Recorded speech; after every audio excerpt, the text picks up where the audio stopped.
Hi guys, today we're going to review the layers of the earth. So there are 4 layers of the earth. You could split them, you could break them down into smaller layers, but we're just worrying about 4 layers.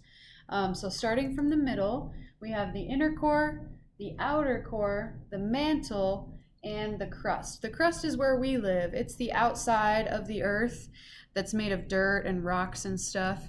The other layers of the earth are also made of rocks, but they're all melted and they're way hotter. The crust where we live is cooler and it's mostly not melted, right?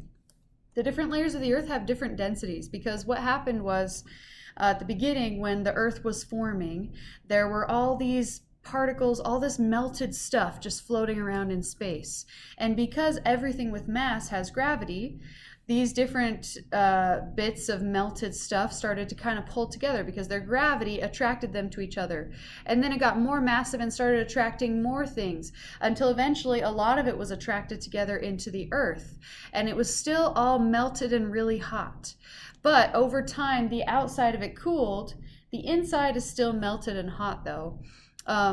But the reason, when it was all just like a mass of melted stuff, it layered out based on density. The most dense things sank to the middle, and the least dense things floated on top and eventually cooled because they weren't near the hot core. So the most dense layer of the earth is the inner core. You can see that its density is 13.1 grams per centimeter cubed to 12.8. So that's the most dense. There's a lot of iron that makes up the inner core. The outer core is the next most dense. Its density is 9.9 to 12.2 grams per centimeter cubed. There's some iron in the outer core as well, but the most iron is in the inner core. It's all pressurized and compacted in there. The mantle is the thickest layer, but it's not the most dense. It has the most stuff in it, but it's not the most compact.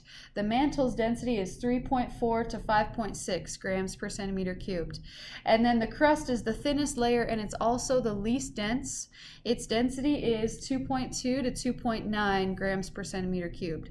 So when the earth was all melted and just barely starting to form, it layered out based on density. The most dense things sank to the middle and the least dense things were floating on top.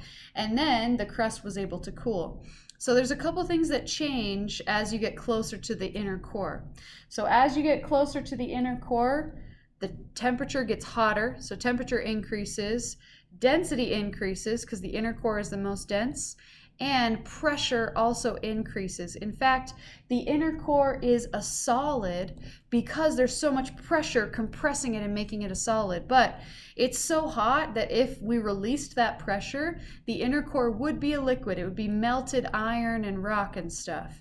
But all that intense pressure of all the rest of the layers pressing on it make it into a solid. Okay, so there's the most pressure is on the inner core, the most temperature is in the inner core, and the most density is the inner core. Okay, so those are the 3 things that increase as you get closer to the inner core. Anyways, let's look at the densities of these rocks and decide where they might go in the layers of the earth. First of all, limestone has a density of 2.4 grams per centimeter cubed. So if you look at the densities of the layers of the earth, 2.4 grams per centimeter cubed would probably end up in the crust. That's probably where you would find it, right? Iron, I told you there's a lot of iron in the inner core, but iron's density is only 7.9. At first, you would not expect iron to be in the inner core because the density of the inner core is higher than the density of iron. Well, the reason that iron is found in the inner core and the reason the density of the inner core is higher than iron is because it's so compacted. So there's a lot of iron in the inner core and it's so compacted, it's even more dense than actual iron is when it's on the surface of the earth. Let's look at the last rock we have is gabbro. The density of gabbro is 3.1 grams per centimeter cubed.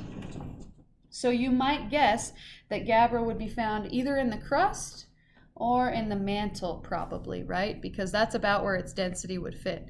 So you need to be able to know how to do that for the test. And also remember the 3 things that increase as you get closer to the inner core are temperature, pressure, and density.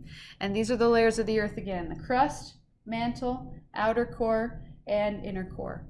And hopefully that was helpful. Ask your teacher if you have more questions about the layers of the earth.